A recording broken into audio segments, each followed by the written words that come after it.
항상 감사, 범사의 하나님을 의식하며 항상 기쁨이 저와 여러분들에게 있기를 예수님의 이름으로 축원합니다. 하나님께서는요, 사람을 외모로 보지 않고 마음의 중심을 보신다는 것은 여러분들 잘 아마 알 거예요. 그런데요, 우리가 기억해야 될 것이 있습니다. 무엇이냐면, 우리는 겉에 옷차림, 그분의 언어, 그분의 외모적인 것들을 보고서 이제 판단하고 그분들을 대할 때가 너무나 많습니다. 하나님께서는요, 위기 속에 있는 사람들, 죽어가는 인생은 모두에게 다 주어졌습니다. 공평하게 사람은 태어나서 다시 영은 하나님께로 돌아가는 것은 모든 사람에게 공평하게 주어진 시간들입니다. 그 시간 속에서 내가 어떻게 살아가냐, 하나님을 의식하고 살아가는지, 어떤 것을 결정하는 데서 하나님을 인정하고 살아가는지, 하나님이라면 어떻게 하셨을까? 예수님이라면 어떻게 하셨을까라는 질문을 던지면서 그 문제의 답들을 찾아가고 있는지, 우리는요, 그리스도인이라면 그리스도인이 우리의 마음과 심령 속에 있습니다. 외모가 중요한 것이 아니라 그분의 마음의 중심에 하나님을 얼마나 사랑하고 있는지, 얼마나 하나님을 의지하고 있는지, 하나님이 없으면 내게 능력이 없다는 거, 그것을 인지하고 인정하고 살아가는지를 우리는 생각해 보아야 합니다. 오늘요, 하나님은요, 이 다윗이라는 인물을 많이 보았어요. 처음에는 사울이 이스라엘 나라의 초대 왕이었잖아요. 그분은 처음에 마음도 외모도 참 아름다웠을 거예요. 그렇기 때문에 하나님께 선택받고 기름 부음 받은 하나님의 사람으로 살아갔어요.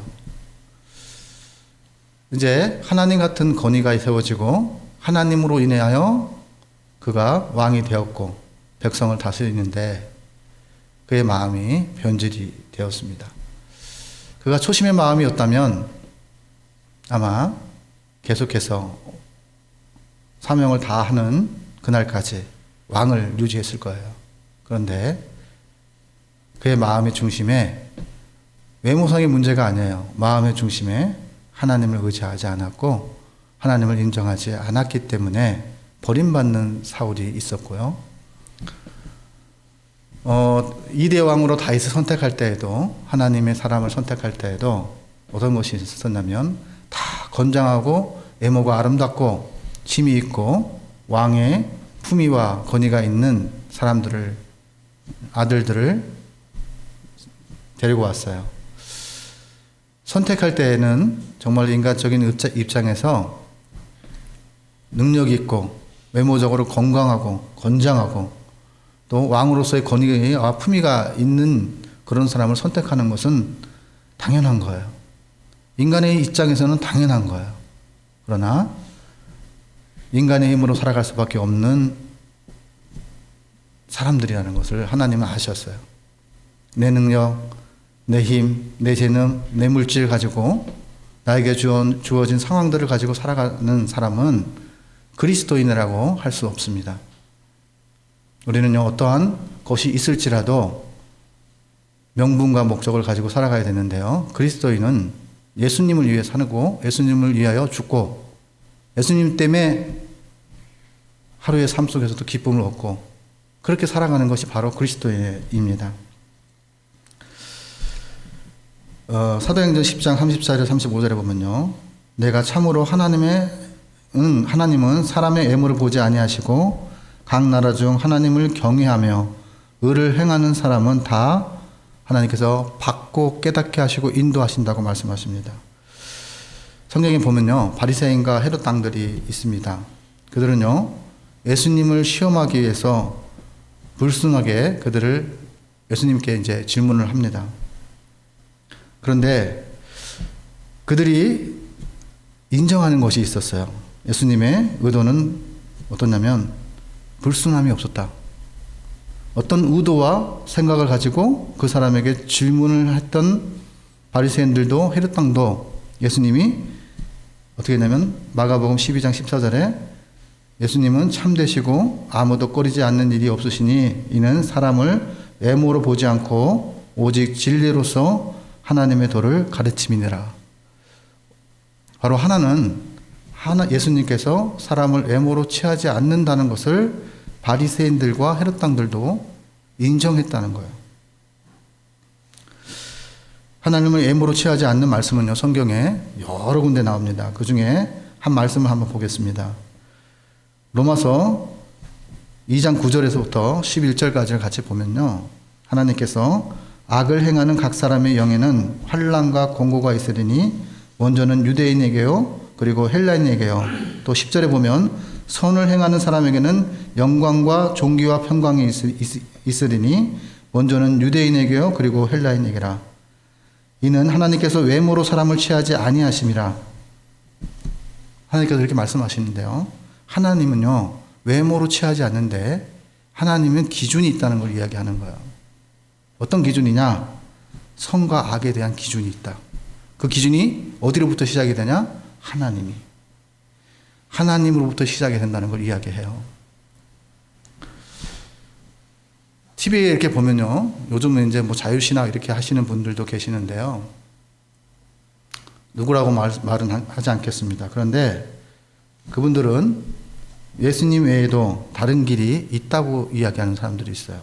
그러면서 이렇게 이야기하죠. 하나님은 외모적인 것이 중요한 것이 아니라 마음의 중심을 보신다. 이렇게 이야기를 해요.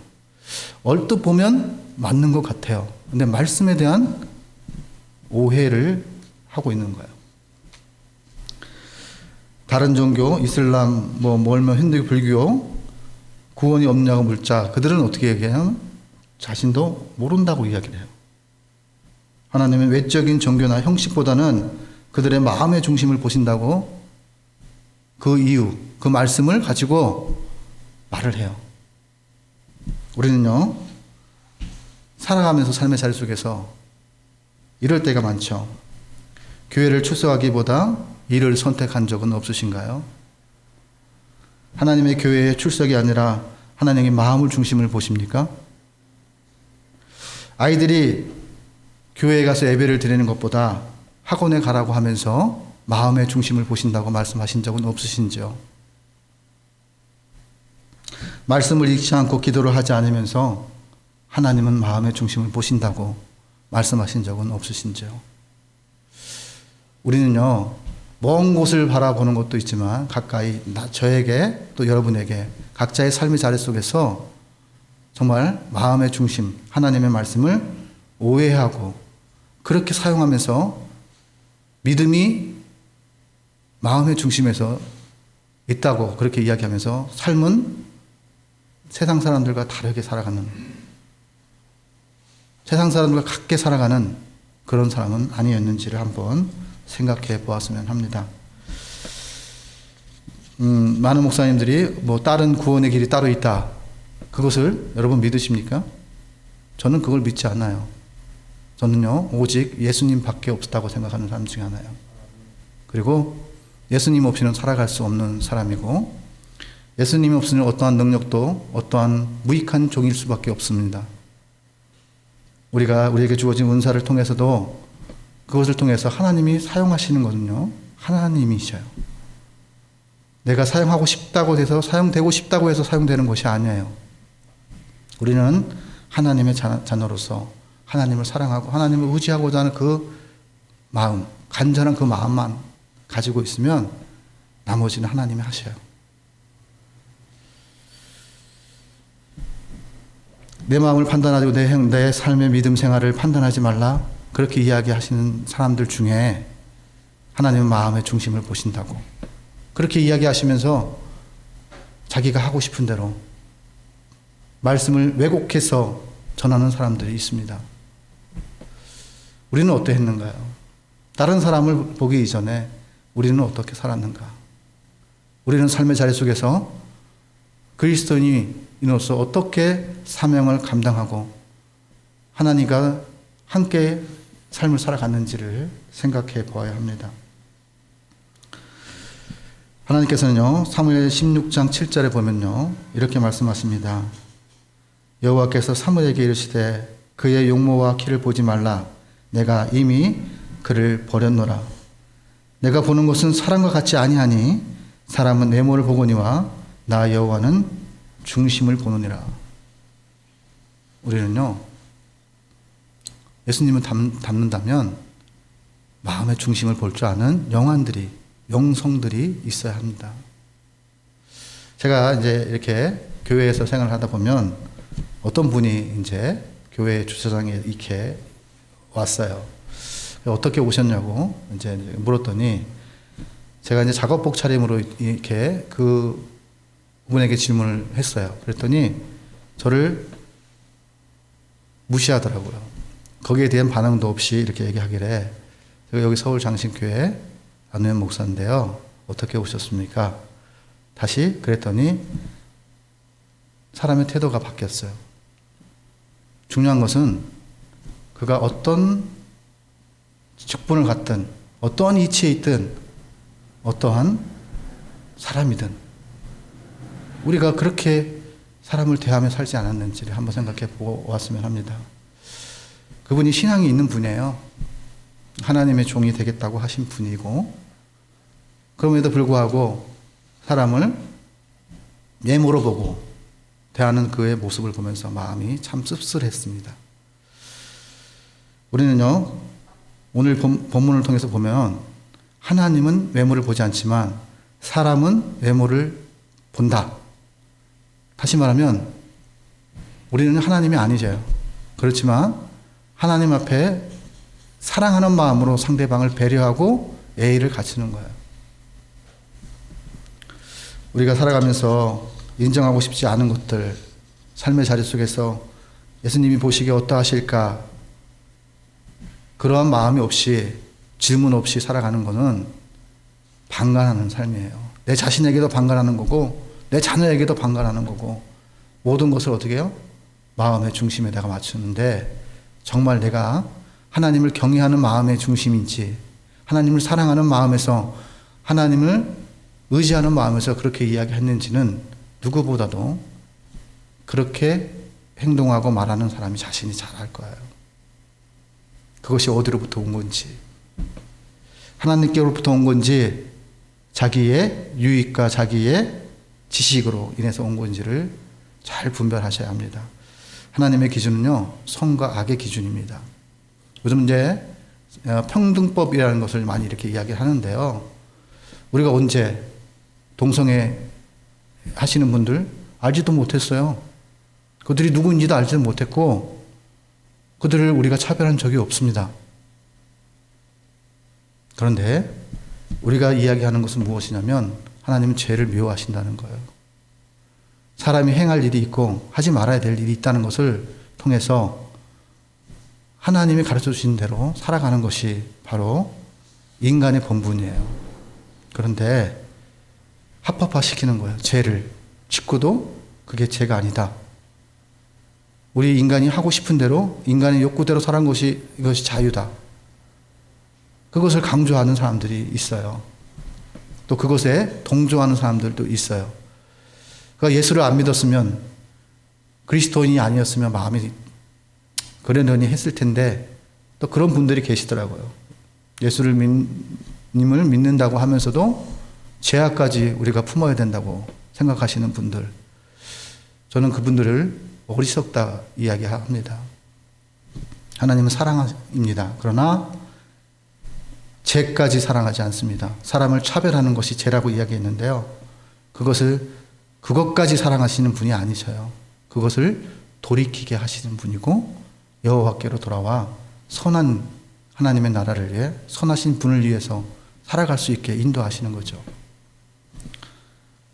여기에 오늘 보면요, 마음의 중심이라는 이 단어는요, 원어로 레프나 레바라는 단어인데요, 이 단어는요, 이런 뜻이 있어요. 어떠한 동기로 그 얘기를 하느냐, 동기의 뜻이 있는 거예요. 당신이 그렇게 이야기하는 동기가 무엇입니까? 당신이 질문하는 동기가 무엇입니까?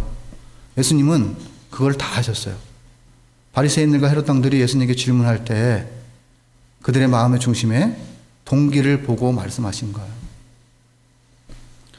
우리는요, 이 예수님의 마음의 중심을 본다는 것을 잘 기억하셔야 되는데, 예수님께서 그것을 하실 때 어떠한 동기로 하느냐, 네가 하나님의 나라를 위해서 하느냐, 아니면 너의 욕구를 채우기 위해서 하느냐 질문할 때 우리는요, 그거에 대한 답을 해야 됩니다.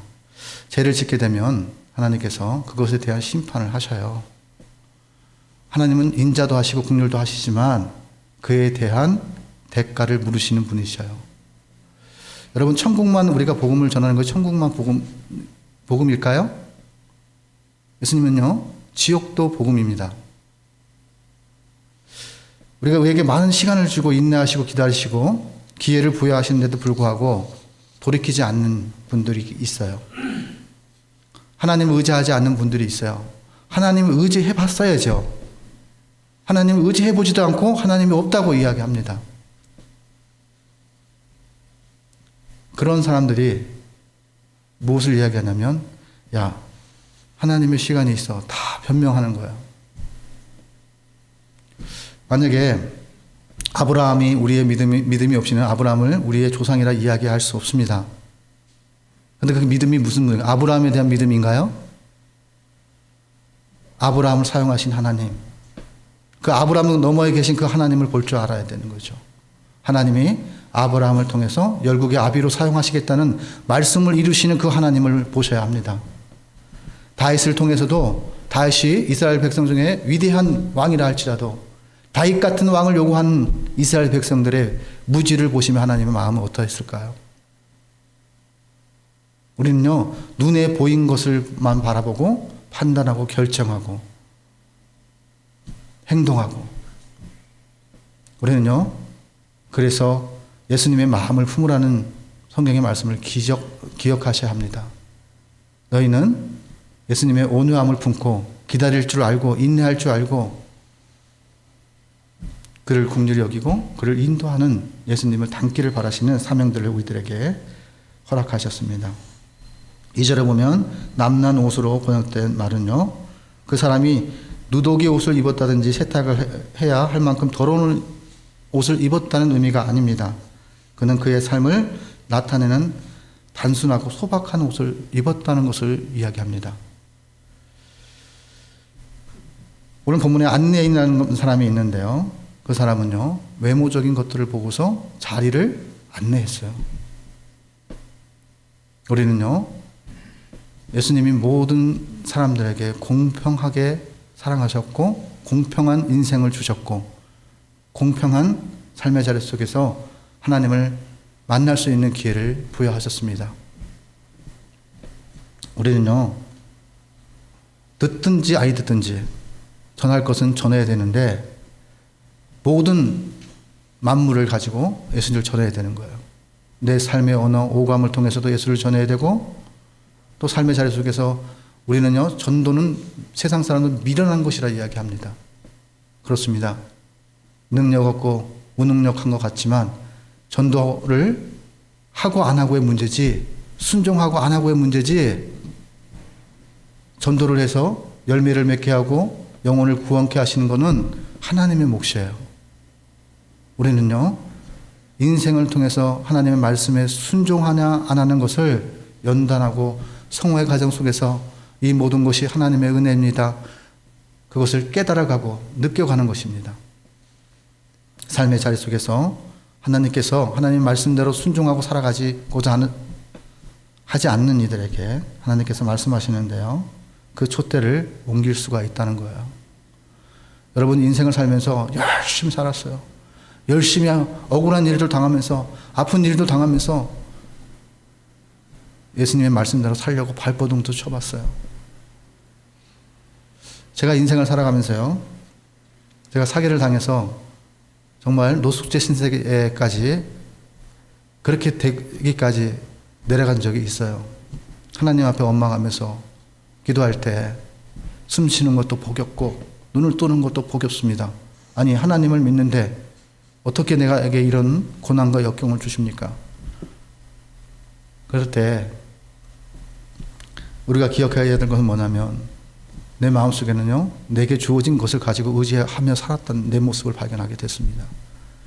그리고 하나의 작은 연약한 노숙자를 통해서 저희를 돌이켰어요. 인생을 포기하고자 했던 저를요, 세상은 그의 먹는 거, 입는 거 갖고 뭐라고 판단을 하잖아요. 저도 그랬어요. 소주 2병에 담배 2갑을 구걸을 하더라고요. 저는 술하고 담배는 절대 해줄 수 없습니다. 그분이 이야기하는 것이 있어요. 젊은 나이에 노동을 해서 그렇게 살아야지. 제가 나름대로의 기준을 갖고서 막 이렇게 이야기를 했어요. 국률이 여긴보다는 내 처지도 그렇지만 그 사람의 처지도 움직일 수 있다면 남에게 손을 벌리는 것보다 베푸는 삶을 살아가야지 라는 기준을 갖고 있었어요. 그런데 그분이 이야기하면서 저한테 이렇게 이야기합니다. 내가 이러고 싶어 이럽니까? 내가 이렇게 살고 싶어 이럽니까? 눈물을 머금고 저한테 이야기를 했습니다. 사람이 눈물이 약하니까 제가 그랬어요. 그랬더니 저를 어느 분 앞으로 데리고 가더라고요. 근데 그분은요, 목발을 잡고 있고 다리에 염증이 생겨서 그러면서 노숙 생활을 하고 있는 거예요. 걸을 수 없으니까 자기가 그래도 구걸을 해서라도 그분에게 갖다 주는 걸 내가 보면서 이 사람이 나보다 낫다. 이 사람이 나보다 낫다. 나는 예수를 믿는다면서도 내 인간의 기준, 내 복음으로 사람을 기준을 판단했고 외모로 그 사람을 판단했다. 라는 거에 대해서 얼마나 회개했는지 몰라요. 우리가 인생을 살아가면서 그래요. 여기 있는 무익한 종 보기 위해서 여기 오셨나요? 그렇다면 여러분들 믿음의 방향이 잘못됐습니다. 성전이 성전 되려고 하는 것은 뭐냐면 머리 대신 예수를 바라봐야 된다는 거죠. 코람되어 하나님 앞에 나는 어떠한 사람인가? 한 성전을 세우기 위해서 나는 어떠한 미랄의 역할들을 하고 있는가? 그것을 통해서 영혼을 구원하는 귀한 통로가 되기를 바라는 소망은 있는가? 그러한 소망이 없다면 저는 어린아이 신앙입니다. 일평생 하나님을 위해 순종했는데 이제 죽음을 가까이 둔 상황 속에서 이제 할 만큼 했으니까 여기까지 하면 됐지. 내가 뭘 더 하냐. 이렇게 생각하시는 분들이 있습니까? 그렇다면 여러분들 큰 오해를 갖고 있어요. 할 만큼 한 게 아니에요. 그건 하나님의 기준이에요. 내가 만족한다고 해서 만족하는 삶이 아니에요. 하나님이 어떻게 생각하실까? 숨쉬는 순간까지. 어떤 장로님이요, 예배를 드리다가 마지막 순간까지 여기서 예배를 드리는 것과 동시에 끝난과 동시에 소천하셨어요. 우리는 그분을 통해서 감동만 받아요. 그런 장로님이 계셨다. 마지막 순간에도 위기 속에도 예배를 드리다가 가신 그분을 감동만 받고 그분을 닮고자 하는 마음이 없는 거예요. 우리는요, 닮는 인생입니다. 선한 것들을 닮아가는 인생입니다. 선하신 분이 예수님입니다. 예수님을 위하여 마지막 숨쉬는 순간까지 허덕이는 어려운 상황 속에서도 예배를 드리다 가신 그 장로님의 모습을 통해서 저는요, 그것이 정말 하나님의 영광을 위해서 사는 거다. 하나님이 정말 살아계시지 않으면 어떻게 저럴 수가 있을까? 우리는 발견하는 신앙입니다. 만약에 무감각하게 살면요, 떨기나무 하나님께서 보여주시는데도, 불꽃을 보여주는데도 발견할 수가 없어요. 하나님에 대해서 모세가 집중하고 하나님을 생각하고 나름대로 자기의 그 번민과 고난과 지금의 처지 속에서도 하나님을 생각하고 있었기에 떨기나무를 발견할 수 있었고, 발견했으면 이제 떨기나무까지 가는 몫은 누구의 몫이냐? 우리의 몫이에요. 우리의 몫. 천국까지 가는 몫은 믿음 들고 가는 거예요.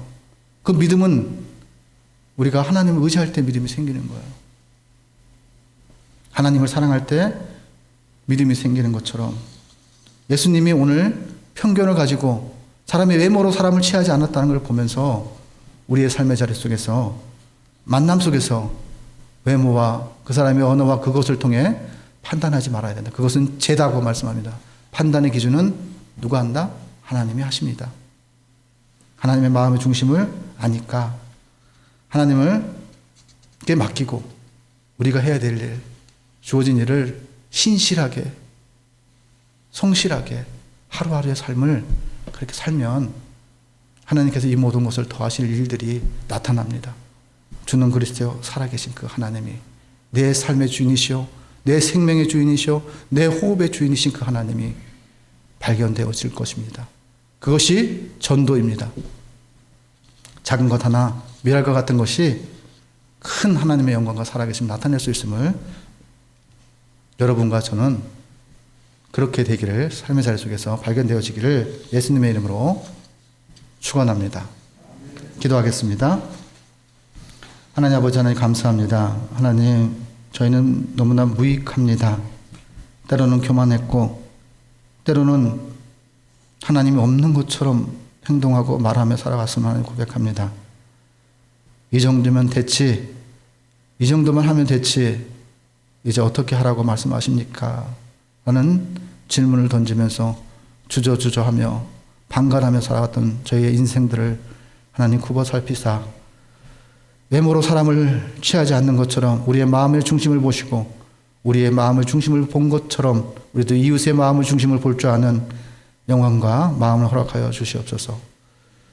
모든 것을 주님께 의탁하옵고 예수님의 이름으로 기도 올리옵나이다. 아멘.